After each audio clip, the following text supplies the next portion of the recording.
नमस्ते आचार्य जी। जी। मेरा नाम एंड पहले तो बहुत बहुत थैंक यू आपको। गीता सत्र से जुड़ने के बाद मेरी लाइफ में काफ़ी क्लैरिटी आई है। मेरा प्रश्न ये था कि आपको सुनने से पहले मैं बहुत ज़्यादा इमोशनल रहती थी और हर रिलेशनशिप में इमोशनली अटैच हो जाती थी। लेकिन आपको सुनने के बाद समझ में आया कि अटैचमेंट, इमोशंस, ये सब बहुत ही ब्रॉडली चीज़ है और बहुत ही पाशविक है। मैंने एक किताब में भी आपकी पढ़ा है। तो अभी ऐसा हो गया है कि किसी भी लड़के के साथ रिलेशनशिप में आने के बाद, फिजिकल भी होने के बाद, मैं इतना मुझे कोई अटैचमेंट नहीं होता है, कोई भी इमोशनल अटैच, और मुझे कोई फर्क भी नहीं पड़ता है।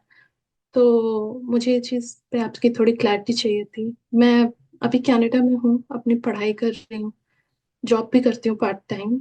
सो सब सही चल रहा है, बट इस पे मुझे थोड़ा सा समझ में नहीं आ रहा था कि ये क्यों हो रहा है और मैं इसको कैसे ठीक करूँ।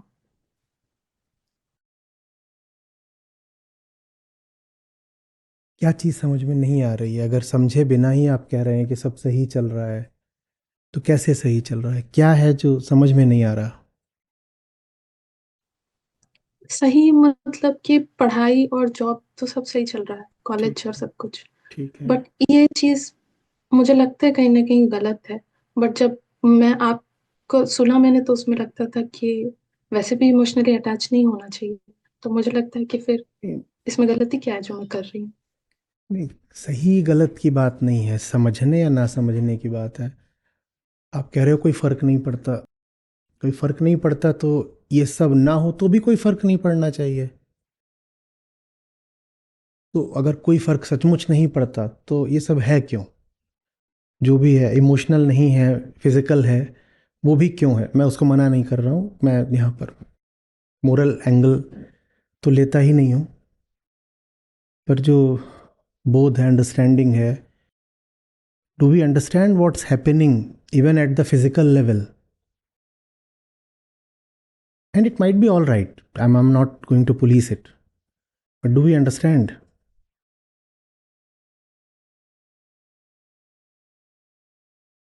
बस ये आप थोड़ा देख लीजिए कि अ,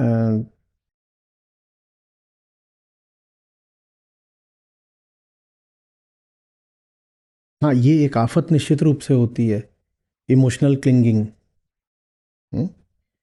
पर इमोशनल क्लिंगिंग नहीं है तो सिर्फ उसके न होने से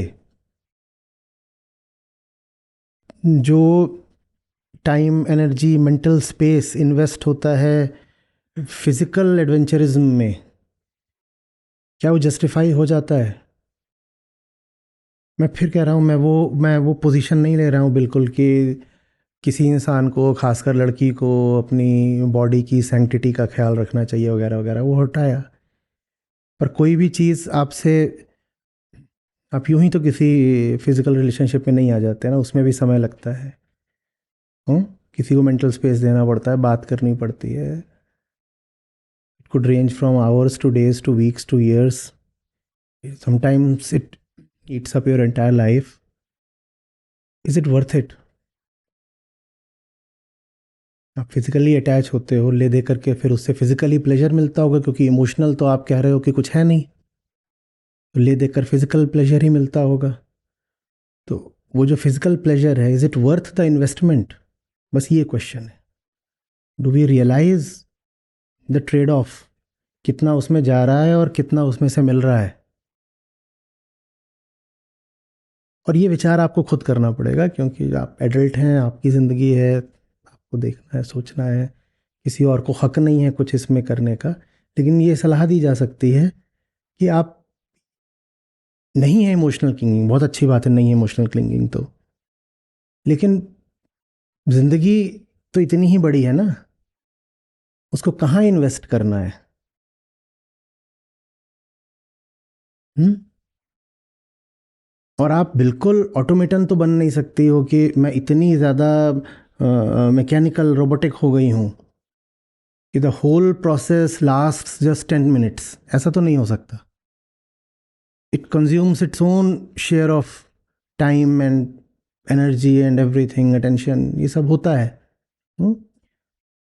तो वो आपको अपने आप से पूछना पड़ेगा कि किस हद तक ये जस्टिफाइड है? जस्टिफाइड फिर किसी मोरल स्केल पर नहीं, टाइम की स्केल पर, कॉन्शियसनेस की स्केल पर. Do I understand what's happening? Is it a justified investment of my time? मैं क्या इस समय में कुछ और नहीं कर सकती थी? और थोड़ा सा और कड़ा होकर के ईमानदारी से अपने आप से पूछना पड़ेगा, क्या ये सब कुछ मेरे ऊपर कोई निशान सचमुच नहीं छोड़ रहा है? शारीरिक निशानों की नहीं बात कर रहा हूं मैं, मानसिक. देखिए, शरीर तो ऐसी चीज होती है, हम साइकोसोमेटिक बीइंग्स होते हैं ना.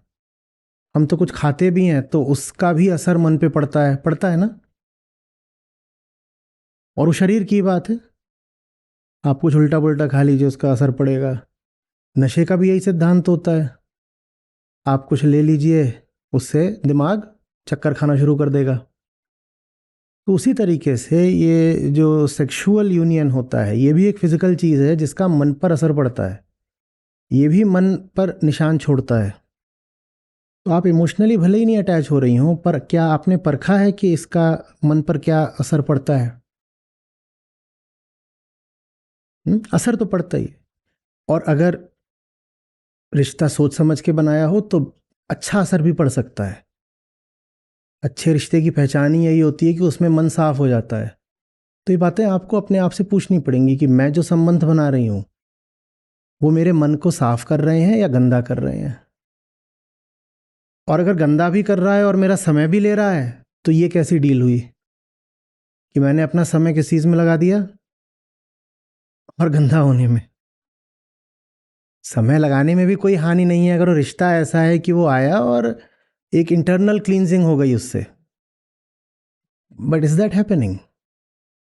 हम जो रिश्ते बना रहे हैं, क्या उनसे भीतरी कोई लाभ हो रहा है, जिसको हम कहते हैं चेतना का उत्थान, एसेंशन ऑफ कॉन्शियसनेस? क्या ऐसा कुछ हो रहा है?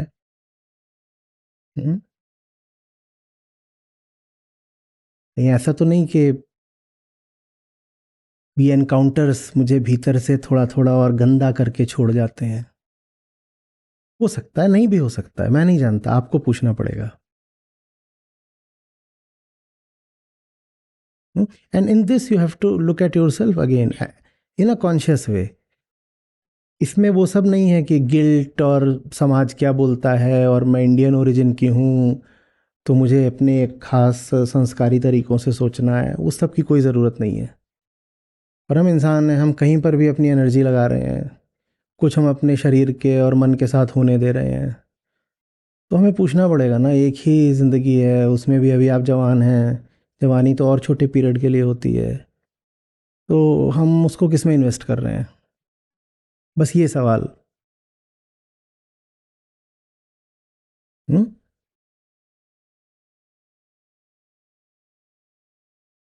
Is it reaching the right place, आप यही पूछ रहे थे?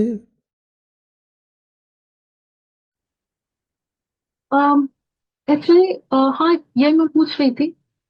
बट मे भी मुझे लगता है कि कहीं ना कहीं ऐसा भी हुआ है कि पास्ट में मेरे काफी खराब एक्सपीरियंसेस रहे, तो उसकी वजह से भी अब मुझे आगे कोई होप ऐसी है नहीं कि किसी के साथ मे बी ऐसा कुछ होगा. तो मे बी मुझे लगता है शायद ये भी रीजन होगा कि मुझे कोई फर्क नहीं पड़ता है अगर ऐसा नहीं, कुछ हो. फर्क आपको इसी अर्थ में नहीं पड़ता ना कि आप इमोशनली अटैच नहीं होते. हम्म. यही तो आप कह रहे हो ना कि इमोशनली अटैच नहीं होते. टाइम तो लग रहा है ना. Time- आप कॉन्शियसली नहीं कह रहे हो मुझे अटैच होना है, पर मन बहुत गहरा होता है. मन को आप उतना ही जानते हो जितना आइसबर्ग का हिस्सा बाहर दिखाई देता है, 1/9, 1/10. हम्म. अब पुराने जो जो मन के लिए जो मॉडल्स भी दिए गए थे, आप अगर उनको याद करेंगे कि कॉन्शियस माइंड कितना होता है, सब कॉन्शियस माइंड कितना होता है, फिर ईड, ईगो, सुपर ईगो, ये सब मॉडल्स आपने पढ़े होंगे कॉलेज में. उसमें सब में यही था ना कि बहुत हमारा छोटा सा हिस्सा होता है जो हमें पता होता है. तो मुझे अपने उस छोटे से हिस्से का पता है कि मैं अटैच नहीं हुई किसी के साथ, पर भीतर ही भीतर कुछ हो गया है, उसका मुझे पता है क्या? तो that's the question to ask. Do I really understand what's happening to me as a result of these associations? और बिल्कुल हो सकता है कि आप जो कर रहे हैं वो आपके लिए सबसे अच्छी बात हो। I am nobody to know right now और जज राइट नाउ, पर वो सवाल पूछना पड़ेगा। सिर्फ एक ब्लैंकेट डिक्लेरेशन कि इससे मुझे कोई फर्क नहीं पड़ रहा है, मेरे ख्याल से काफ़ी नहीं है। फर्क पड़ रहा है या नहीं, ये आपको जांचना पड़ेगा, शायद पड़ रहा हो। और फर्क नहीं भी पड़ रहा है तो टाइम लग रहा है, वो भी जांचना पड़ेगा कि जितना टाइम जितनी एनर्जी लग रही है वो किसी और चीज़ में लग सकती थी क्या, शायद लग सकती थी, शायद नहीं लग सकती थी, पता नहीं।